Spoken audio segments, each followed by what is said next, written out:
Hello friends, আজকে চলে এসেছি আবার একটা নতুন রেসিপি নিয়ে। এই রেসিপিটা হলো আলুর প্যাটিস।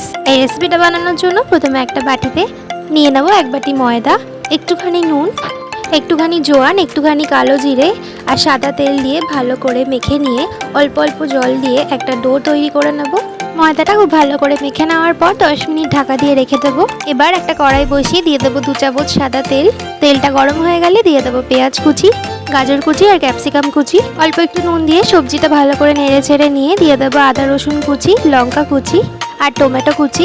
এই সব কিছু খুব ভালো করে মিশিয়ে নিয়ে দিয়ে দেবো সেদ্ধ করে রাখা আলু, গোলমরিচ গুঁড়ো, জিরে গুঁড়ো, লঙ্কা গুঁড়ো, স্বাদ মতো চিনি আর 2 চামচ টমেটো কেচাপ দিয়ে মশলার সাথে আলুটা খুব ভালো করে মিশিয়ে নিয়ে পুরটাকে সাইডে ঠান্ডা হতে দেবো। এবার একটা লেচি কেটে নিয়ে পরোটার মতো লম্বা আকারে বেলে নেব আর সাইডে দিয়ে পুরটা ভালো করে রোল করে নিয়ে তেলে ভালো করে ফ্রাই করে নিলেই রেডি হয়ে যাবে আমাদের আলুর প্যাটিস।